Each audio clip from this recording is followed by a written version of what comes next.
మిత్రులారా, ఈరోజు ఒక మంచి ఎకో టూరిజం పార్క్ను ప్రారంభించడానికి, ఎకో టూరిజంను ఒక మంచి పర్యాటక కేంద్రంగా, వ్యాపార దృక్పథం కాకుండా ఒక పర్యాటక క్షేత్రంగా తయారు చేసి రామ్దేవ్ గారు దాదాపుగా 25 సంవత్సరాల తన అనుభవాన్ని, ఆదాయాన్ని ఈ 150 ఎకరాలలో ఒక మంచి పార్కును ఏర్పాటు చేసి ఈ కార్యక్రమం ప్రారంభోత్సవానికి నాతో పాటు మెగాస్టార్, కేంద్ర మాజీ మంత్రివర్యులు, మనందరి అభిమాన నాయకుడు చిరంజీవి గారిని ప్రత్యేకంగా ఆహ్వానించి, అదేవిధంగా తెలంగాణ మంత్రివర్యులు జూపల్లి కృష్ణారావు గారిని, అదేవిధంగా చీఫ్ విప్ శాసనమండలి పట్నం మహేందర్ రెడ్డి గారిని, లోక్సభ సభ్యులు మిత్రుడు సీఎం రమేష్ గారిని, రాజ్యసభ సభ్యులు అనిల్ కుమార్ యాదవ్ గారిని, శాసనసభ్యులు మల్రెడ్డి రంగారెడ్డి గారిని, స్థానిక శాసనసభ్యులు కాలే యాదయ్య గారిని, ఇతర రంగారెడ్డి జిల్లా నాయకులందరినీ ఆహ్వానించి ఒక మంచి కార్యక్రమాన్ని ఏర్పాటు చేయడం జరిగింది. వాస్తవంగా మా ప్రభుత్వం ఏర్పడ్డ తర్వాత అధికారులతో, మంత్రులతో చర్చించి తెలంగాణ రాష్ట్రం ఐటీ, ఫార్మా రంగాలలో రాణించడం, ఇన్ఫ్రాస్ట్రక్చర్ రంగాలలో దేశంలోనే ప్రముఖ సంస్థలు తెలంగాణ రాష్ట్రం నుంచి ఈరోజు నిర్మాణ రంగంలో రాణించినాయి. ఇక తెలంగాణ రాష్ట్రానికి కావలసింది temple tourism, health tourism, eco tourism. ఒక రాష్ట్రం యొక్క ఆదాయం పెరగాలి, ఒక రాష్ట్రానికి గుర్తింపు రావాలి అని అంటే పరిశ్రమలు, పెట్టుబడులే కాదు, ఆ రాష్ట్రంలో ఉన్న టెంపుల్ టూరిజం, ఎకో టూరిజమే ఆ రాష్ట్రం యొక్క ఆదాయాన్ని పెంచడమే కాకుండా రాష్ట్రం యొక్క గుర్తింపు, గౌరవాన్ని కూడా పెంచుతుంది. ఈరోజు మనకు సంబంధించిన మిత్రులు కావచ్చు, బంధువులు కావచ్చు, చాలామంది వాళ్ళ పిల్లల పెళ్ళిళ్ళు చేయాలన్నా, శుభ కార్యక్రమాలు ఏమైనా చేయాలి అని అంటే మన ప్రాంతం కాకుండా రాజస్థాన్కో లేకపోతే ఇతర దేశాల్లోకి వెళ్ళి అక్కడ కార్యక్రమాలు చేసుకుంటున్నారు. దానికి ప్రధానమైన కారణం ఆ ప్రాంతంలో ఉండే టెంపుల్ టూరిజం, అదేవిధంగా ఎకో టూరిజం.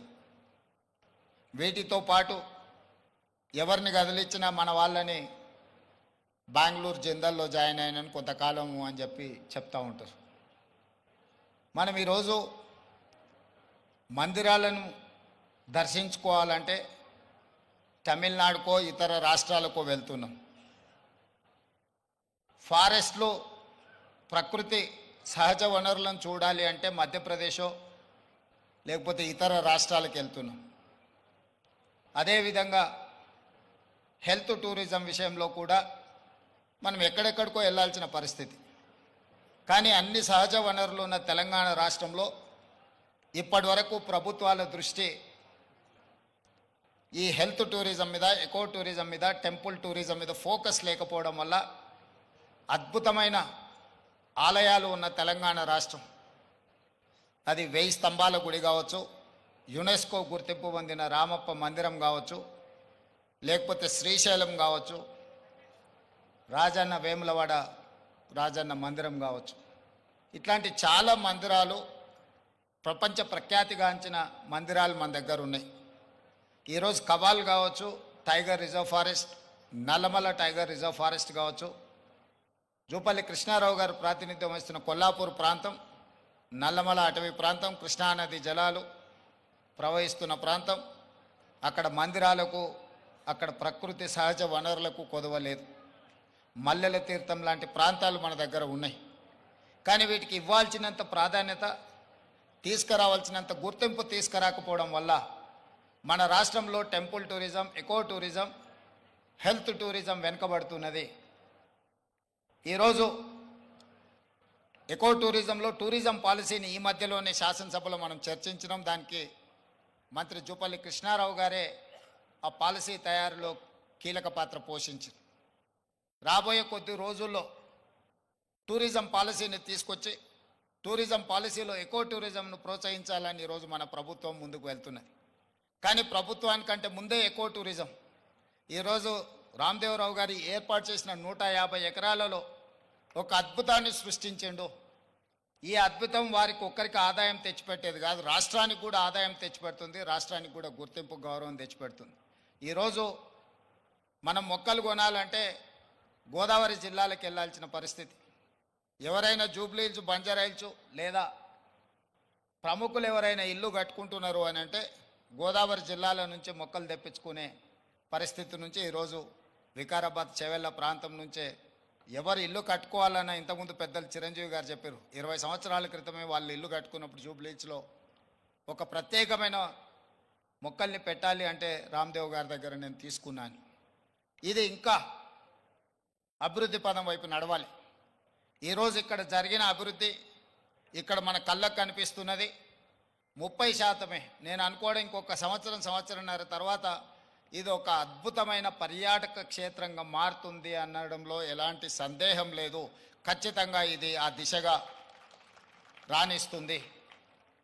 ఇక్కడ మేము కొంతనే చూసినాం, మిగతా ఏర్పాట్లు కూడా అద్భుతంగా చేస్తున్నారు.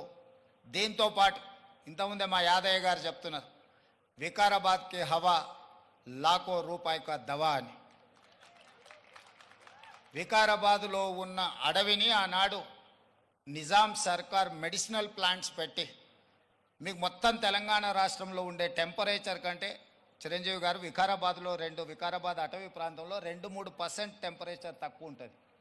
లెప్రసీ వచ్చిన వాళ్ళని వీళ్ళని తీసుకొచ్చి ఇక్కడ వికారాబాద్ ప్లాంటేషన్ అక్కడ వదిలేస్తే 2 monthsలో ఆటోమేటిక్ ఏ ట్రీట్మెంట్ అవసరం లేదు. ఇక్కడ ఉండే ప్రకృతి సహజ వనరుల వల్ల వాళ్ళకి ఆ రోగం నివారించబడుతుంది. గతంలో మెడికల్ ట్రీట్మెంట్ లేనప్పుడు ఎవరికైనా లెప్రసీ వస్తే వాళ్ళ కుటుంబ సభ్యులను ఇక్కడ తీసుకొచ్చి వికారాబాద్లో వదిలేస్తే 2-3 నెలల తర్వాత వాళ్ళని మళ్ళీ తీసుకెళ్తే వాళ్ళు టీబీకి సంబంధించి ఏ సమస్య వచ్చినా ఇక్కడ ఆ కుటుంబ సభ్యులను వదిలేసిపోతే 2-3 నెలలలోనే ఆటోమేటిక్ ఇక్కడ ఉన్న ప్రకృతి సహజ వనరులతో వాళ్ళకి తగ్గిపోయేది. అంటే ఈ ప్రాంతానికి ఒక ప్రత్యేకత ఉన్నది. అందుకే ఈరోజు జిందాల్ లాంటి వాటికి ఎక్కడికో వెళ్ళడం కాదు, ఇక్కడనే పెద్ద పరిశ్రమలకు సంబంధించిన వ్యక్తులు తొందరలోనే ఇక్కడ పెద్ద ఎత్తున ఏర్పాటు చేయబోతున్నారు వికారాబాద్ ప్రాంతంలో. మొన్ననే దావోస్లో అగ్రిమెంట్ చేయడం జరిగింది. తొందరలో వికారాబాద్ ప్రాంతాన్ని ఎకో టూరిజంలో పూర్తి స్థాయిలో అభివృద్ధి చెయ్యాలని ప్రభుత్వం ఏదైతే అనుకుంటుందో ఒక అడుగు ముందు ప్రభుత్వానికంటే రామ్దేవ్ గారు వేసి ఇంత మంచి వ్యవస్థని ఇక్కడ ఏర్పాటు చేసిండు. తొందరలో ఈ ప్రాంతం యొక్క అభివృద్ధికి ఇది ఒక ప్రాతిపదిక అవుతుంది. అందుకే ఈరోజు ఈ నిర్వాహకులను, రామ్దేవ్ గారిని మనస్ఫూర్తిగా తెలంగాణ రాష్ట్ర ప్రభుత్వం అభినందిస్తుంది. ఇంకా రావాలి ఇట్లాంటి పర్యాటక క్షేత్రాలు. ఇదొక వ్యాపార కేంద్రంగా కాకుండా పర్యాటక క్షేత్రంగా కూడా రాణిస్తుంది అనడంలో ఎలాంటి సందేహం లేదు. ఈరోజు నాతో పాటు చిరంజీవి గారు, సీఎం రమేష్ గారు, మా మంత్రులు, శాసనమండలి సభ్యులు, శాసనసభ్యులు అందరూ రావడం, ఇట్లా కార్యక్రమం రోజువారీగా ఎన్నో రాజకీయ కార్యక్రమాలలో పాల్గొంటుంటాం. కానీ ఈ కార్యక్రమంలో పాల్గొనడానికి ఒక ప్రత్యేకత ఉన్నది. ఈ ప్రత్యేకత రాష్ట్రం యొక్క ఆలోచనకు అనుగుణంగా ఉన్నది. ఈరోజు రాష్ట్ర ప్రభుత్వం ఏదైతే ఎకో టూరిజం పాలసీలో ఇలాంటి పార్కులు మేము డెవలప్ చేయాలనుకుంటున్నామో రాబోయే రోజుల్లో ఖాళీ వరి పండించడమే కాదు, ఇతర కమర్షియల్ క్రాప్స్ వైపు ఈరోజు వనాలు, ప్రకృతి వనాలను పెంచడానికి కూడా రైతులను ప్రోత్సహించడానికి ప్రభుత్వం వైపు నుంచి ప్రణాళికలు ఉన్నాయి. వాళ్ళందరికీ కూడా ఇలాంటి వ్యాపార కేంద్రాలు ఉంటే రైతులు పెంచే మొక్కల్ని కొనుగోలు చేయడానికి అవకాశం ఉంటుంది. 1 కోటి మొక్కల్ని తెలంగాణ రాష్ట్ర ప్రభుత్వం పెట్టాలంటే ఎక్కడో ఒకడ గ్రామాల దగ్గర ఆ మొక్కల్లో పెంపడానికి క్షేత్రాలు ఇస్తున్నాం. కానీ 6 నెలలు సంవత్సరమే పెంచితే అవి మేము నాటినప్పుడు 20-30% కంటే ఎక్కువ బ్రతకడం లేదు. అందుకే రాబోయే రోజుల్లో మా మంత్రి గారికి సూచన చేస్తున్నా, అదేవిధంగా ఫారెస్ట్ మినిస్టర్ గారికి కూడా నేను ఆదేశాలు ఇస్తా. 2-3 సంవత్సరాలు పెంచిన మొక్కల్ని తీసుకెళ్ళి నాటితే మొక్కలు బతకడానికి ఎక్కువ అవకాశం ఉంటుంది. కానీ మరి రైతు 2-3 సంవత్సరాల ఆదాయం లేకుండా ఉండాలి అని అంటే రైతు బ్రతకం కూడా కష్టమవుతుంది.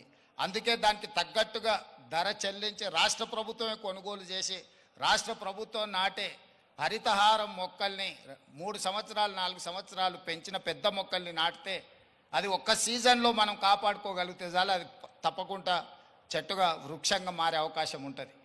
అందుకే రాబోయే రోజుల్లో ప్రభుత్వం యొక్క విధి విధానాలను చర్చించుకొని వాటిని సవరించుకొని తెలంగాణ రాష్ట్రాన్ని ఒక ప్రకృతి వనంగా మార్చాలని. అక్కడ రామయ్య గారు ఉన్నారు, ఒక సామాన్యమైన రైతు. మీరందరూ వారు ఎవరో అనుకోవచ్చు. రామయ్య గారు ఆయన ఒక వ్యవసాయ కుటుంబం నుంచి వచ్చి మొక్కలు నాటే కార్యక్రమంలో భారత ప్రభుత్వం వారికి పద్మశ్రీ అవార్డు ఇచ్చింది. చిరంజీవి గారు రాణిస్తే చిరంజీవి గారికి పద్మభూషణ్ ఏ విధంగా ఒక రంగంలో రాణిస్తే ఇచ్చిండ్రో, ఒక రైతు కూడా మొక్కలు నాటడంలో రాణించినందుకు రామయ్య గారికి ఆ గుర్తింపు వచ్చింది. ఖమ్మం జిల్లాలో ఒక మారుమూల ప్రాంతంలో ఉండే ఒక వ్యవసాయ రైతు మొక్కలు నాటడం వల్ల పద్మశ్రీని సాధించిండు.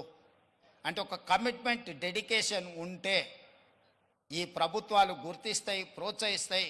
రామయ్య గారు లాంటి వాళ్ళని మనం ఆదర్శంగా తీసుకోవాలి. అందుకే ఈ మధ్యకాలంలో కేంద్ర ప్రభుత్వాన్ని కలిసినప్పుడు మాకే నాంపే ఎక్ పేట్ అంటే తల్లి పేరు మీద విద్యార్థులందరూ ఒక మొక్కను నాటి దాన్ని సంరక్షించాలనే ఒక విధానాన్ని ముందుకు తీసుకొస్తున్నాము. ప్రతి విద్యార్థి తమ కన్న తల్లి పేరు మీద ఒక మొక్క నాటి ఆ స్కూల్లో ఆ మొక్కను కాపాడితే కొన్ని లక్షలాది కోట్లాది మొక్కల్ని ప్రతి సంవత్సరం మనం పెంచుకుంటూ పోవచ్చు. ఇట్లాంటి వినూత్నమైన కార్యక్రమాలను ప్రభుత్వం తీసుకురావాలనుకుంటుంది. తొందరలోనే ఈ విధి విధానాలతో ముందుకు వస్తాం. ఏది ఏమైనా రామ్దేవ్ గారిని మనస్ఫూర్తిగా అభినందిస్తున్నా. ఒక మంచి పర్యాటక క్షేత్రంగా దీన్ని తీర్చిదిద్దండి. ప్రభుత్వం వైపు నుంచి అవసరమైన సహకారం తప్పకుండా ప్రభుత్వం అందిస్తుంది. మంత్రి జూపల్లి కృష్ణారావు గారు, స్థానిక శాసనసభ్యులు యాదయ్య గారు, మహేందర్ రెడ్డి గారు ఉన్నారు. ఏదైనా స్థానికంగా అంశాలు ఉన్నా కూడా వారు మీకు సంపూర్ణమైన సహకారాన్ని అందిస్తారని తెలియజేస్తూ మీ అందరి దగ్గర సెలవు తీసుకుంటున్నారు. ధన్యవాదాలు మిత్రులారా.